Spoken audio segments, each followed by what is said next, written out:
Hai, Assalamualaikum dan selamat malam. Bertemu lagi kita dalam channel YouTube aku, Hora Hora, dan selamat datang ke channel YouTube aku. So untuk malam ni aku akan ulas satu karakter yang aku akan ulas satu mainan daripada karakter yang cukup famous bagi setengah peminat fanatik Marvel, iaitu series dalam series Deadpool. Tapi bukan Deadpool lah, sebab aku tak ada lagi Deadpool. Sebenarnya at first aku nak ulas figure Wolverine ni, itu karakter kegemaran aku, dalam paling aku suka dari zaman Jim Lee dulu. Tapi aku tak ada mood lagi aku nak ulas. Kita akan ulas karakter lain dulu, iaitu Cable. Tapi sebelum tu jangan lupa klik subscribe dan teruskan sehingga ke hujung rancangan. So stay tune. Aku tak dulu, sebenarnya karakter ni dah lama aku aim dari sebenarnya aku nak beli Cable awal-awal masa first release dulu, tapi disebabkan dia terlalu hot dan stock dah limited, so aku angkat Wolverine dulu lah. Tapi end up last 2 weeks masa aku pergi KL, aku tengok aku jumpa Cable ni dekat MCOP Mall pada harga RM115. So aku baloi lah, sebab market price Cable ni adalah around 150 maybe, sebab lambakan stok kot dia buat turun. So ni merupakan first time aku akan ulas dari siri Marvel Legends series ni, yang mana aku lupa nak ulas dulu pasal kotak dia. Kalau kita boleh tengok kat sini, banyak aksesoris yang datang dengan Deadpool tu. Kita ada 2 interchangeable hand, dan kita ada pistol, kita ada blaster dia, dan kita ada dia punya rifle dia. Dan sebabkan ni series Deadpool spin-off daripada series X-Men, sebab Deadpool ni aku rasa payah kot nak masuk dalam Disney dengan perwatakan dia yang tidak sesuai untuk kanak-kanak.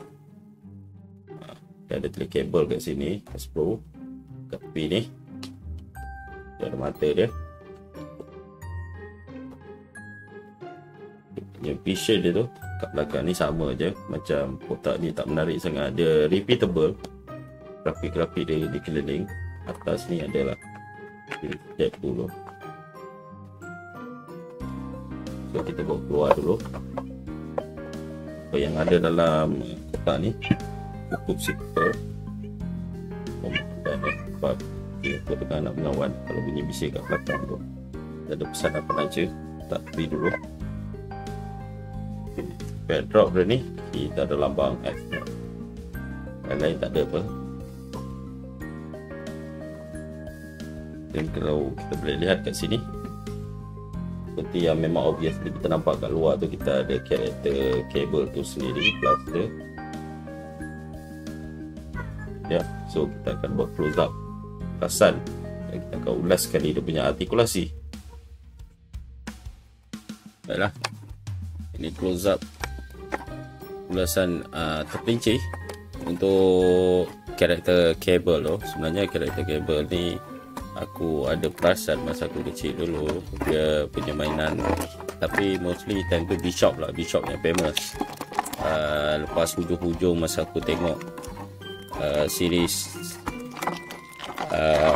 X-Men daripada Jim Lee punya version tu, kalau kita boleh, kalau siapa lah zaman tu 80-an 90-an punya budak, dia akan ingat lagi dekat ujung-ujung tu TV pernah komersialkan apa karakter daripada X-Force, dan tu aku tak berapa nak faham sangat apa tu X-Force.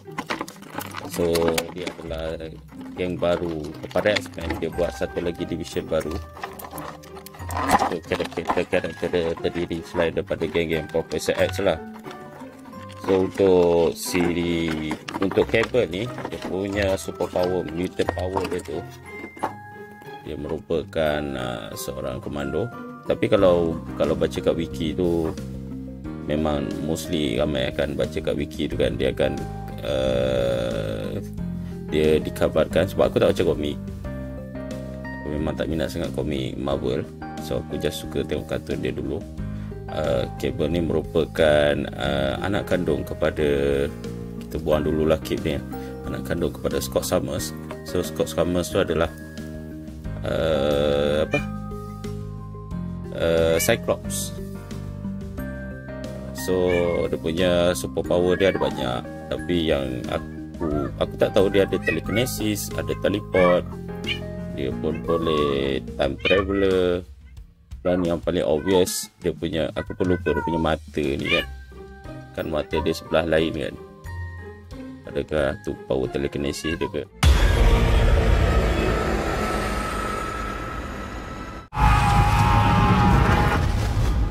And rub it around on your beard a little bit and then go on, get on with your day. They're soft, they're moist, they're for babies.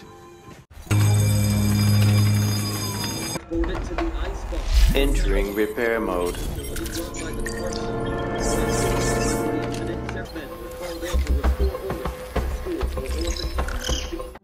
Aku pun dah tak apa-apa nak ingat sangat. Dia punya cybernetic, masa dia lahir tu dia ada problem sikit dengan body dia, dia kena infection, so dia bagi body dia cybernetic dia macam half human half robot lah. So untuk kita tak nak cakap yang masa lalu, kita cakap pasal yang masa movie Deadpool lah tu kemunculan dia tu, dia mamat yang berlakon Thanos tu, aku lupa nama dia. Mamat yang berlakon Thanos tu memang power, ada berlakon jadi Cable dalam siri Deadpool ni. So dia kembali dari masa hadapan. Kalau kita boleh tengok kat sini, dia, anak patung dia tu dia bawa sekali anak patung anak dia, sebab anak patung anak dia tu kena bunuh dengan Fire Fist masa Fire Fist tu nak balas dendam dekat dia. So dia pergi masa sebelum tu, konon nak prevent daripada benda tu happen, dia nak bunuh Fire Fist tu yang masa kecil lah. So kalau kita boleh tengok sini detail dia, berbanding dengan Marvel Legends yang biasa yang harga 120 tu, series ni sebenarnya retail price adalah 150. Dia akan menekankan lebih banyak details. So kalau tengok ada review ulasan daripada overseas ataupun international punya, dia ada komplain pasal details dekat sini lah. Sebab detailing yang suppose dekat magazine punya slot ni, dua yang bukan hitam, aku tak tahu warna ni warna hijau military ke gold ke kan. So yang tengah ni yang sepatutnya hitam. Lain-lain tak banyak sangat ulasan yang kurang menarik pasal kabel ni. So inilah secara details, kalau kita boleh tengok book dia pun di-chart secara details, agak reasonable untuk price yang macam ni.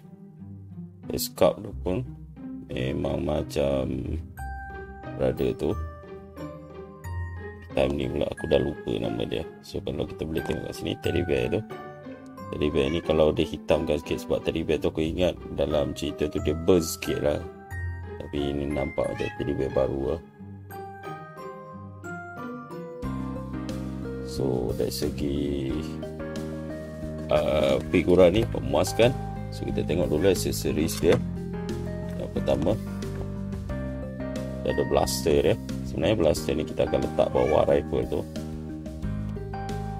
Dia plain je, tapi dari segi molding dia, dia punya cast dia tu memang cukup detail. Dan ni dia punya blaster. Dan punya revolver bagi aku tahu Counter Strike dulu orang panggil Desert Eagle yang mahal sekali tu. Cuma yang sini nampak macam kartun sangat. Dia punya trigger ataupun picu dia tu pun ada detail kan. So dia punya revolver ni boleh letak dekat sini. Oh memang nice, muat.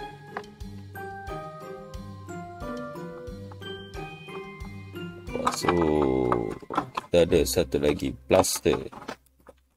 Ada satu review yang terkenal tu dekat, aku pun dah lupa lah, Optimus Prime lah. Dia ulas ada macam ada gimmick blaster tu. Rupa-rupanya tu aku rasa daripada set lain aku yang tengok sambil lewa je. So ini salah satu lagi dia punya blaster. Tapi yang ni nampak simple ya. Biasa ada trigger kat situ. So dia one mode, tak boleh tarik pun, turun. Dan yang ditunggu-tunggu dia punya rifle. Oh, memang mantap lah. Ini load magazine.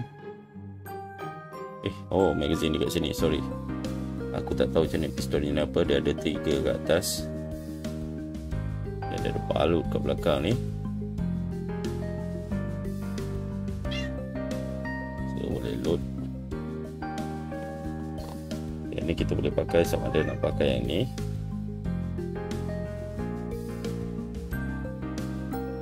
So kalau kita nak tembak kat sini, kita boleh pakai yang ni. Push. Macam ni. Ini nampak kemas lah, tapi tak nampak cool. Aku lebih suka yang ni lah. So yang ni dia punya alternate hands. So, untuk bahagian kanan, sebab yang ni tangan manusia tu, dia bentuk penumbuk. Okey, ni bahagian kiri. So, kalau kita boleh tengok bahagian kanan dengan kiri ni, nampak perbezaan tangan cybernetic dia tu. And then ni dia punya mantel. Tapi sayanglah mantel dia ni mode, satu mode je kan. So mungkin susah lah nak digayakan. So kita teruskan kepada ulasan artikulasi OTCC pula pistol. Pistol ni tak duduk elok-elok. So kalau kita boleh tengok artikulasi yang ada pada mama kabel ni, boleh tengok kat situ leher dia ada sedikit celorek, bukan celorikan. Body dia gabung dengan cybernetic tu. So ada kulit dan dia terdedah sedikit dia punya body cyber dia, cybernetics. Okey, kepala dia agak kagum juga, boleh tolak ke belakang maksimum macam tu. Dia ada ball joint hinge tak silap aku.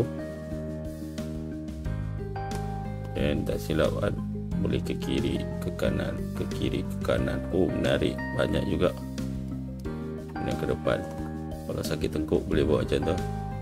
So untuk bahagian bahu,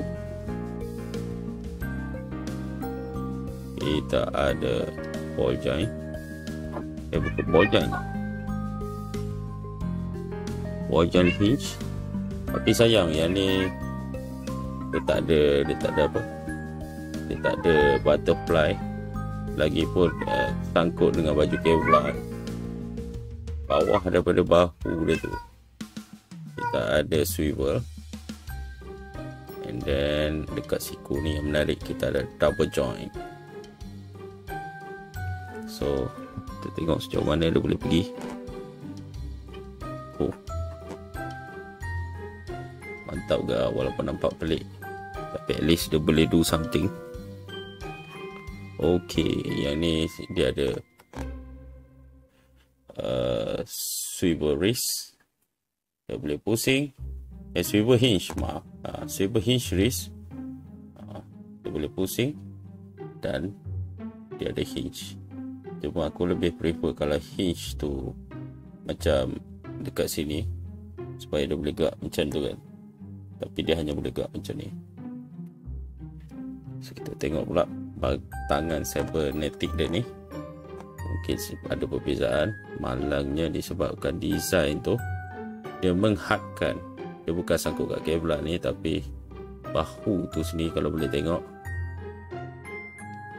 aku rasa dia punya suit ni pun satu mold. Mungkin nak masuk pun susah, memang tak boleh cabut lah. So Kevlar ni boleh pusing 360. Sama juga yang sebelah sini, kita boleh pusing 360 tanpa masalah. Lupa nak tunjuk tadi. Dan cuma rasa macam ada ratchet kat dalam dia.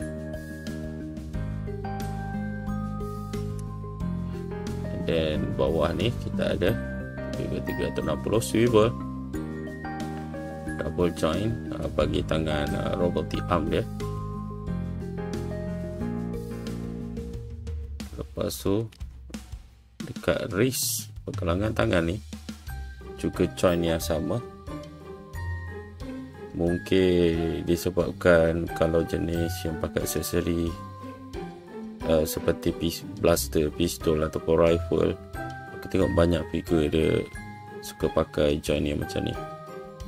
So untuk bahagian abs pula, kita tengok adakah dia mempunyai join di bahagian abs. Oh, ada. Bukan setakat abs, sebabkan Kevlar tu dia hanya boleh tunduk banyak ni, tapi okey, memadai. Selain tu di bahagian pinggang juga ada join swivel, dan di bahagian pinggul kita ada ni, bukan ball joint lah. Ball joint lah. Cuma kat sini ada swivel, so yang tu kelebihan dia. Dekat lutut tu, oh, yang ni menarik, ada double joint juga dekat lutut. Dan dekat boot ni pun kita ada swivel. Lepas tu kita ada rocker joint, kebiasaan untuk Marvel punya figure. So itu saja ulasan. Dah macam bapuk lah. Ulasan untuk artikulasi kabel. Boleh kot. Cuba tengok. Oh, kalau tengok kat sini, holster ni pun macam ada nak simpan. Mungkin ni, mungkin ya, mungkin tidak, tapi macam susah je nak letak. Ataupun pistol tu sebenarnya letak kat situ, aku yang silap. Patutlah loose macam. Okey, pistol tu sebenarnya letak kat sini. Itu dia punya dedicated area dia. So yang blaster ni lebu kat sini. Oh, tapi macam melorot pula. So sepatutnya yang ni bobo kat sini. Oh, terbalik. Ini bobo kat sini dulu. And then blaster ni, oh, kita letak kat sini. Baru betul lengkap habis. So aku tak tahu kan ni nak letak kat mana. Adalah aku tengok yang berada tu, sayang dia tak bagi hook. Kalau ada bagi hook, memang dah menarik lah kabel ni. So memang dia suruh pegang kat belakang lah. Kita try letak. Kalau letak kat situ, tak, mana ada orang pegang magazine. Okey, aku rasa ni kot bom yang dia baling tu. Saya nak bagi pengajaran kat Firefish tu. Oh, disebabkan ball joint dia ni, dia boleh buat macam-macam pose. Ada satu pose yang aku suka, kalau ada membabitkan tentera.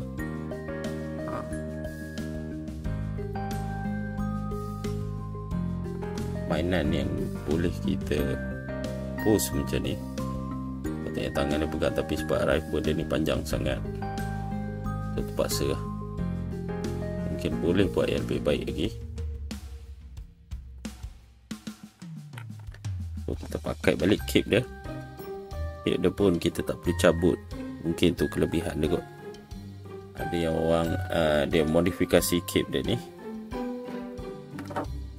Terus cakap masalah kabel ni dia sedikit pendek kalau nak dibandingkan dengan figure lain. Dia tak kisah as long as kabel punya karakter dalam movie, dan figure ni mantap. So far daripada 10 aku akan bagi 9 lah. Kalau tak disebabkan dia punya rifle ni tak boleh nak gantung mana-mana kan. Baiklah, itu saja ulasan kabel kita untuk malam ini. Sehingga kita bertemu lagi. Terima kasih kerana sudah menonton. Assalamualaikum.